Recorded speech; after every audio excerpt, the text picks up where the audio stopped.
ഇപ്പോൾ ആരാണ് തകർത്തിരിക്കുന്നത് എന്നത് അദ്ദേഹം തന്നെ പറയുമായിരിക്കും, കണ്ടെത്തുമായിരിക്കും. നമുക്ക് കാത്തിരിക്കാം. ശ്രീ ജോർജ് പൊടിപ്പാറ, താങ്കൾ പറഞ്ഞോളൂ.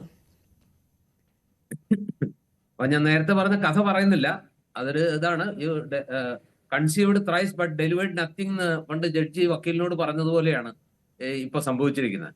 ഈ SNDP അതുപോലെ തന്നെ NSS ഐക്യം ഇപ്പൊ 3-ാം തവണയും പോവാണ്. ഇത്തവണ ഗർഭത്തിലേ തന്നെ അത് അവസാനിക്കുകയാണ്. അത് ജനിക്കേണ്ടി വന്നില്ല, അതിനു മുമ്പേ തന്നെ ചാവള്ളയായി പോകുന്നൊരവസ്ഥയിലേക്ക് പോയി.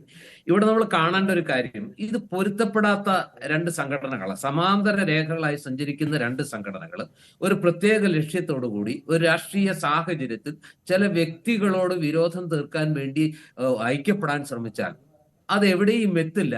അത് ഇങ്ങനെയൊക്കെ അവസാനിക്കൂ എന്ന് വേണം വിചാരിക്കാൻ. അതിന്റെ ഒരു സ്വാഭാവിക മരണം എന്നേ അതിനെ കാണാൻ പറ്റുള്ളൂ.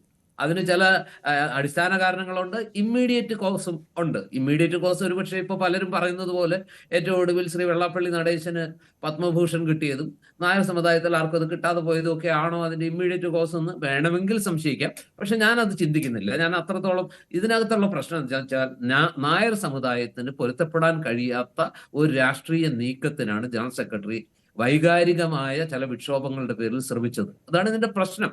അതിനെ സമുദായത്തിന് പൂർണ്ണമായിട്ട് ഉൾക്കൊള്ളാൻ പറ്റില്ല. പക്ഷെ ഇവിടെ ഒരു പ്രശ്നം എന്താണെന്ന് വെച്ചാൽ, സാധാരണഗതിയിൽ NSS ജനറൽ സെക്രട്ടറി എടുക്കുന്ന ഒരു തീരുമാനത്തെ വീറ്റോ ചെയ്യാനുള്ള കഴിവൊന്നും അല്ലെങ്കിൽ അത്തരം കപ്പാസിറ്റിയും കാലിബറും ഒന്നും സാധാരണഗതിയിൽ ഡയറക്ടർ ബോർഡ് ചെയ്യാറില്ല. അത് അംഗീകരിക്കുക, അതിനോട് യോജിക്കുക, അതാണ് സാധാരണ പതിവ്. പക്ഷേ ഇന്ന് ചേർന്ന ഡയറക്ടർ ബോർഡ് യോഗത്തിൽ അവർ സംഘടിതമായിട്ട് ഇതിനെ എതിർത്തു എന്ന് പറയുമ്പോൾ പൊതുവിൽ മുമ്പ് സംഭവിച്ചതിൽ നിന്ന് വ്യത്യസ്തമായി ചിലത് സംഭവിച്ചു എന്ന് വേണം മനസ്സിലാക്കാൻ. അത് നമ്മൾ ഈ പറഞ്ഞ പോലെ ആഗോള അയ്യപ്പ സംഗമം മുതൽ ഇത് കണ്ടു തുടങ്ങിയതാണ്. കാരണം ഇവിടെ പരമ്പരാഗതമായിട്ട് എത്രയോ കാലമായിട്ട് NSS കൈക്കൊണ്ടിരുന്ന ഒരു സമദൂര നിലപാടുണ്ട്.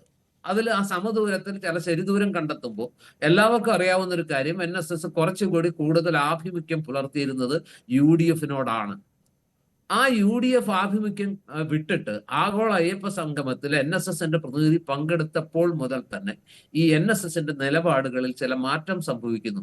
എന്തുകൊണ്ടത് സംഭവിക്കുന്നു എന്ന് ഈ പറഞ്ഞ ആ സംഘടനയ്ക്ക് തന്നെ അല്ലെങ്കിൽ ആ സമുദായത്തിലെ പലർക്കും മനസ്സിലായില്ല. അതുകൊണ്ടാണ് പലയിടത്തും പ്രതിഷേധം ഉണ്ടായതും കോലം കത്തിക്കലുണ്ടായതും പെരുന്നയിൽ പോലും പ്രതിഷേധ ഇതൊക്കെ ഉണ്ടായത്.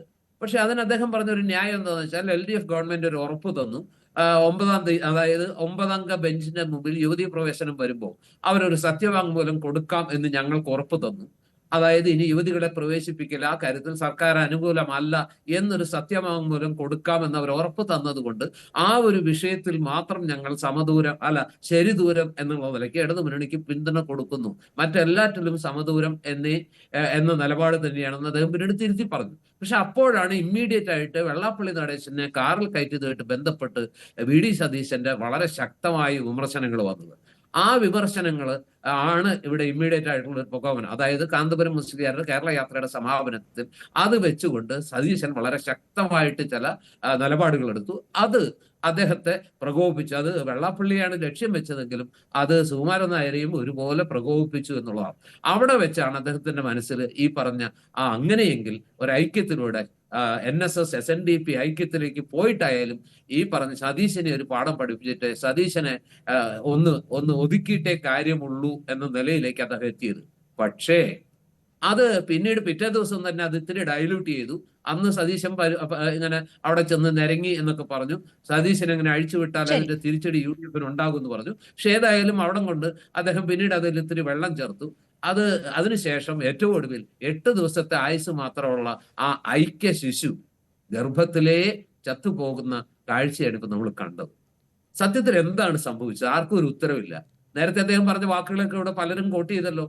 അതായത് ഇപ്പൊ ഇതിനകത്ത് നിലപാടുകളിൽ വെള്ളം ചേർക്കാൻ പറ്റില്ല, NSSന് ശക്തമായ ചില നിലപാടുകളുണ്ട് എന്നൊക്കെ പറയുന്നു. ഏറ്റവും ഒടുവിൽ അദ്ദേഹം പറയുന്ന കാര്യം, ഒരു രാഷ്ട്രീയ നേതാവിന്, പ്രത്യേകിച്ച് BD ജയശന്റെ നേതാവ് BJP സഖ്യത്തിലുള്ള ഒരാളെ ഈ ഐക്യത്തിന്റെ മധ്യസ്ഥനായിട്ട് പെരുന്നയിലേക്ക് അയക്കാൻ ശ്രമിച്ചെടുത്ത് ഇതിനകത്തൊരു രാഷ്ട്രീയ ലക്ഷ്യമുണ്ടെന്ന് NSS തിരിച്ചറിയുന്നു. അവിടെ ഒരു കാര്യം നമ്മൾ ഓർക്കേണ്ടതുണ്ട്. ഇതൊക്കെയാണെങ്കിലും NSS ഒരിക്കലും വർഗീയ നിലപാട് എടുത്തിട്ടില്ല എന്ന കാര്യം നമ്മൾ ഓർക്കേണ്ടതുണ്ട്.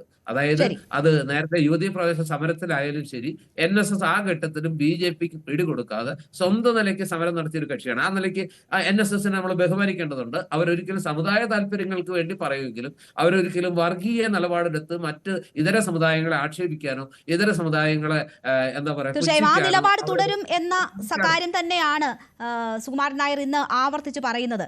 ശ്രീ ജയചന്ദ്രൻ നോക്കൂ, കൂടുതൽ വാർത്തകൾക്ക് news 18 Keralam YouTube channel subscribe ചെയ്യുക.